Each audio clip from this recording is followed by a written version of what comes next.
Hello everyone, my name is Cheyenne and welcome to my channel. So I got a lot of questions on my last YouTube video and on TikTok asking about transferring, how to transfer colleges. So I'm here to do that today because I've done it all. I went through the entire transfer process and I'm here to share my mediocre knowledge with all of you who are either thinking about transferring or maybe just transferred. So I'm here to answer all of your burning questions about transferring. So let's get to it. So the first question, what is your major? I am a communication major. I actually applied as a PR major, public relations, but then I eventually changed my major. What is your GPA? Now this is the most highly anticipated question.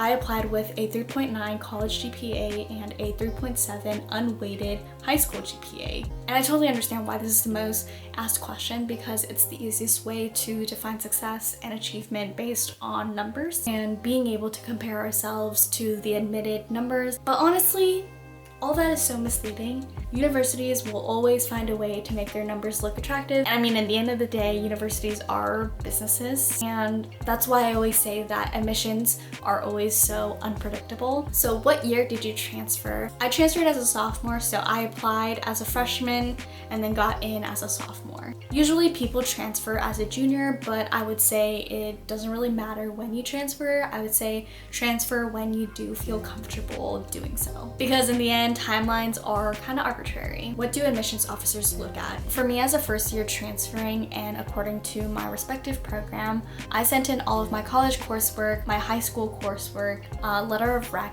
a personal essay, and obviously the supplemental essays. Can you transfer from a four-year university to USC? Yes, if you're coming from a community college, a private four-year, a public four-year, anywhere you are right now, you are able to transfer to USC as long as you just meet the transfer requirements. Is it hard to make friends as a transfer? There's no definitive answer to this question because you are in control of how hard you make it for yourself. Going into USC as a transfer, my biggest fear was being alone and not being able to make friends, but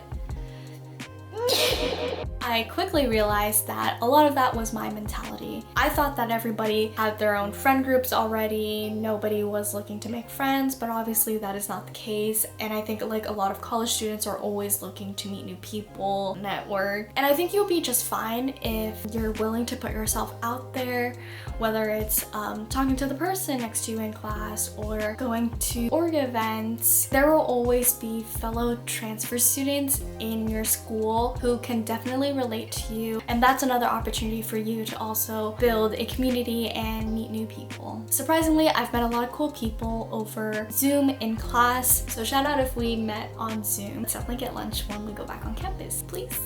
Do you know what classes I should take if I don't know which university I want to transfer to yet? So this is a good question because you want to give yourself options and not put all of your eggs in one basket like I did, which was not a good idea. So you want to take your GEs, also known as your general education courses, first because most, if not all, colleges require GEs to be completed. And the thing about community college is for you to complete your GEs first before you transfer so that you can focus on your major classes when you do actually transfer to whatever university you want to transfer to. Is four-year university coursework more rigorous than CC?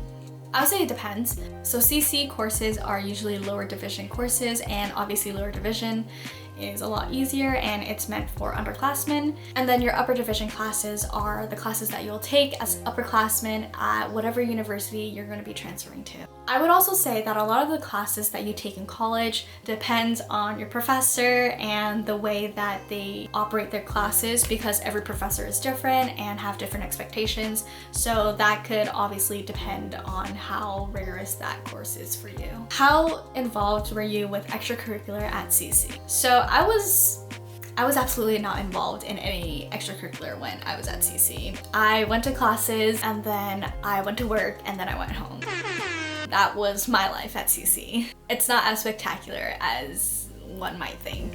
So in my experience, me not being in extracurricular activities on campus wasn't a deal breaker for my admission. So yes, I did have a part-time job, so that was what I was balancing while being a full-time student. And this is something that you can actually talk about in your personal essay as well, talking about how you are able to balance your time. And I think this would also set you up for success. And if there's any other things that you like to do during your free time and you're passionate about it, that is definitely something that you can talk about in your essays as well. But obviously don't say that you spend your weekends getting crunk and partying and everything, because that's just not a good look. But use your judgment to demonstrate what you like to do with your free time. How many units should you take in a semester? So you must take 12 units minimum to be considered a full-time student, but most college tuitions include up to 18 units. Generally, I think that universities like to see that students are full-time and are committed to their coursework. And actually, most colleges have a minimum unit requirement for you to transfer, so taking 12 units can help you reach that minimum. I personally took 18 units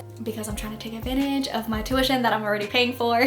Can you change majors after transferring? Yes, and this is exactly what I did, as I mentioned early on in the video. You can apply to programs internally once you get to the university, but obviously all programs, all universities are different and have their own requirements. So I would double check that first if that is something that you're interested in. Some schools actually allow you to apply while being undeclared or undecided. The next question, how do you know what classes transfer from out of state? Again, all universities and programs have their own requirements. If you are an out-of-state community college student, the courses that could transfer to the public flagship universities in your area are the courses that can also transfer to USC. But I hope that made sense because it's a little bit confusing, but obviously make sure you double check with your program and university to make sure that courses are transferable. But yeah, those are all the questions and answers that I have for you guys. If you have any more questions, feel free to leave them down below. I'll try my best to answer all of them. But I hope you found this video helpful and if it answered any of your questions. But thank you so much for watching this video, and I'm wishing you all the best of luck in your transfer process, whether you're waiting for a decision or if you're planning on transferring next year. Feel free to leave a comment down below, like this video, subscribe, and I'll see you guys next time.